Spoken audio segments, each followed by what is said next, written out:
Hello and welcome to Everyday Writers and our first Author Spotlight episode. I'm Crystal McQueen, And I'm Jordan S. Keller. and we are so excited to welcome Mark E. Scott as our first Author Spotlight. Mark is the author of the Day in the Life series, which includes books Drunk Log, First Date, and the finale Free Will. He's lived in many burbs in Ohio and Michigan and spent 4 exciting years exploring the world with the Navy on the USS Mount Whitney. Mark now lives in the Over-the-Rhine neighborhood of Cincinnati and with his adorable dog, Brody. Who's in his lap right now. Is Mark it? welcomes, oh, sorry, go ahead. No, no. Welcome to Everyday Writers, and thank you so much for being here. Drunk Log has one of the coolest concepts for a dark humor novel, and I love how you came about this story. So can you talk a little bit about the inception of Drunk Log and how it turned into the Day in the Life series? Absolutely. One was a little more organic than the other.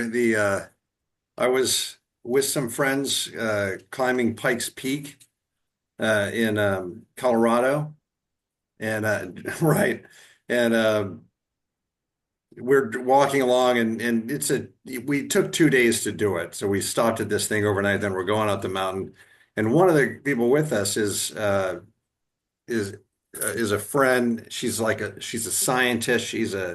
Very analytical. And she starts telling me about how she wanted to understand what happened to her with every drink she drank, and was going to keep a record of it, which she called the drunk log.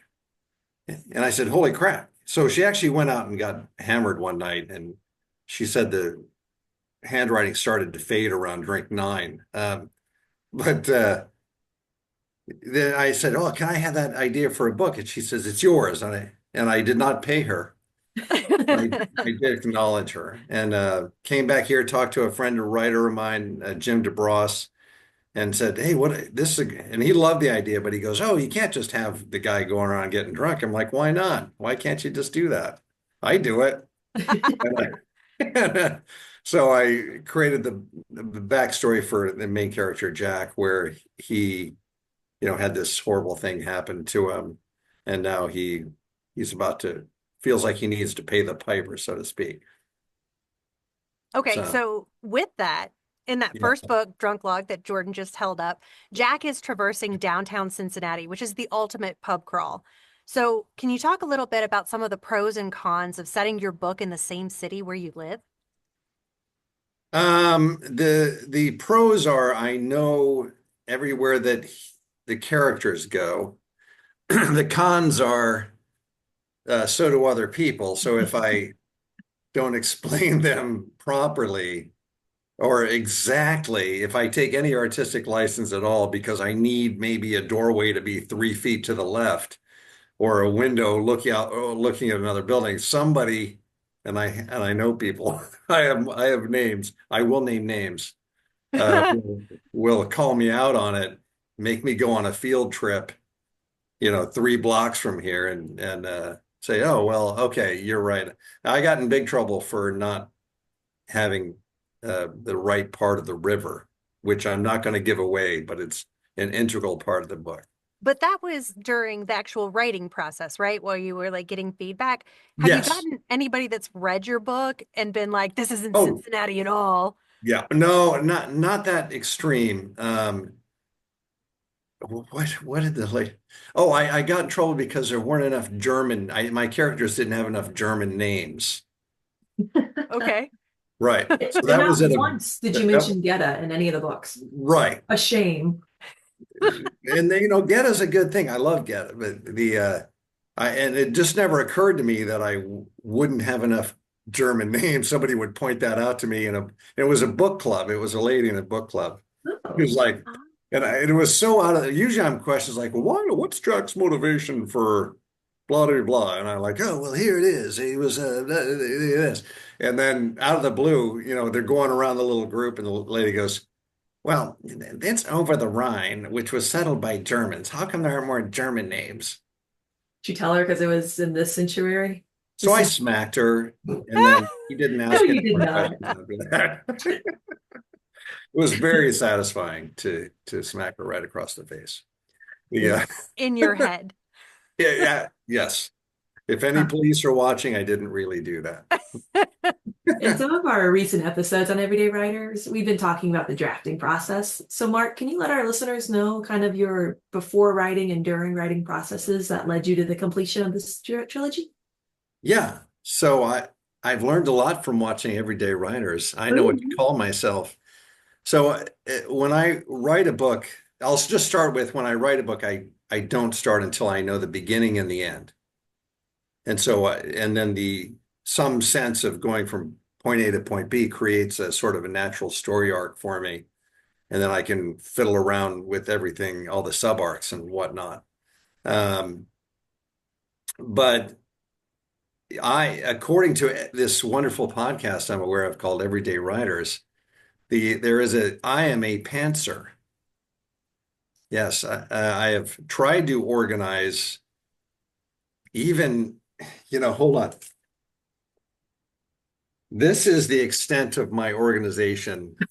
One index card. One index card, which covers about 3 pages, and that's about as far into the future as I can look when I'm writing. Just naturally the stuff comes up and Well, I throw it in there and hopefully there's somebody like a good editor out there to rein me in. so I believe, and please correct me if I'm wrong, but I believe when we first talked about this, the ending that you had for your first book is not the ending that was in the actual book. So can you talk kind of about Yes, like you have a plan, but then the plan goes to shit? And I don't know if I'm allowed to swear on this, but you I'm were going to. totally allowed to swear. This It's my is your podcast. I show. can swear. So the ending doesn't happen as you want it to. So can you kind of talk about that process and like what happened, there and like how you kind of went with it? Okay, so I was going to go full French ending, which means everybody dies. There's no happiness. Everything's bleak. It's the eternal existential crisis of, watch French form. Do you know in French films they don't play music, not if they adhere to the French film guide. No, I Oh, didn't know that. Yeah, I mean, these are people who are used to being sad, and so I thought, what a poignant ending. Quite often in my books, I leave an open ending because it leaves the reader something left over for their imaginations, and maybe if 5 years from now I want to write a sequel. So um, in this case, I wanted them to die, not because I hate them. I just thought it was a good ending, and all the stuff that happened right until that moment where they pass over, they die. I thought it was very poignant.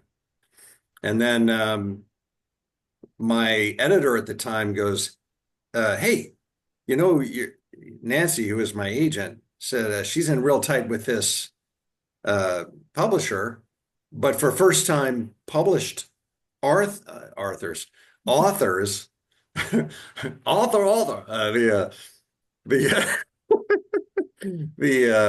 you have to have a trilogy." And I said, "A trilogy? I've never even written a sequel."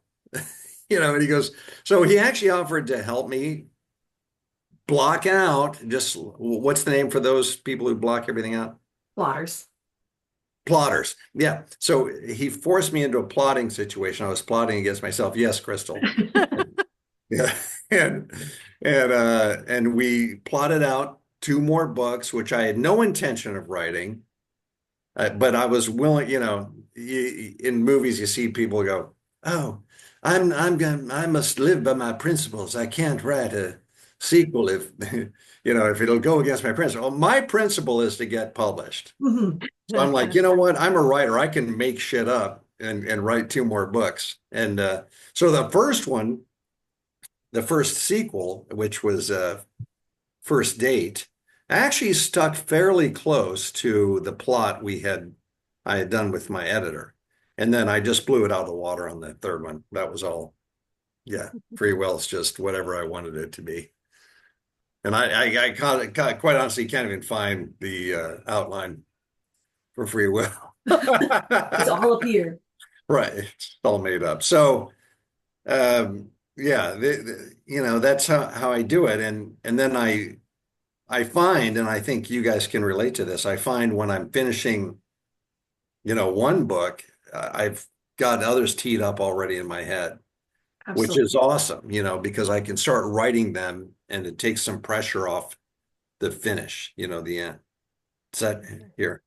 I feel like I should do this because, No, that's perfect. So you talked about you didn't hate these characters. Now that your trilogy has come to an end, how do you feel about leaving Jack and Arya behind?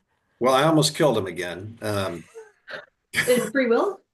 The I'm very jealous of Jack that he gets Arya. I should have written her 40 years older and, you know, taken her myself. Um, the, there, Arya was a surprise. I knew who Jack was going to be. And then she sort of came along and inculcated herself into the story unexpectedly. And then I couldn't write without her in the story. Hmm. And she was so important as of having her own story, the way she affected Jack's story, the purity of love when you're that age and or any age really, and how much she was willing to sacrifice on a hunch because she was afraid he was do something to hurt himself. And I that became so clean to me, and the fact that the two of them just fell in together like thieves, after a bank robbery. And I had nothing to do with it. I mean, it all just sort of, she just happened on her own. I literally never planned her. She was bartender X in the story. Bartender X does this. That's really So cool. you Yeah. mentioned while you're finishing books, you are prepping for the next book. What Yeah. is next for Marquis Scott, and where can our listeners find out more information about you? Well, I think King of Peru come out next. I'm furiously editing a book that is 30 years old, trying to add cell phones and whatnot. I mean, how do you update Moby Dick? I don't know. Uh, Navigation equipment, perhaps. And then after that, I've actually got two more that are like a cocktail hour, which I'm about a third done now. Mhm. I've skipped ahead and then I'll go back and do another story. But 26 miles is still lingering, and in my head, my characters are just standing around cooling their heels, As a runner, I'm sure that's waiting very for me to refreshing. write about them. So They need a yeah. break. It's a long way. Why am I still here? I should be dead now. I have cancer. Uh, Don't ruin the ending. No, okay, no, well, no. on that wonderful note, I think Yeah. that's all the time I that we like to I have. like to end on a positive note. Cancer, everyone's friend. Thank you, Mark, so much for joining us on this author's spotlight on Everyday Writers. And next time on Everyday Writers, we're going to be answering the top 10 questions that new authors seem to be asking us at our writing group. So see you then, and don't forget that every day is a good day to write.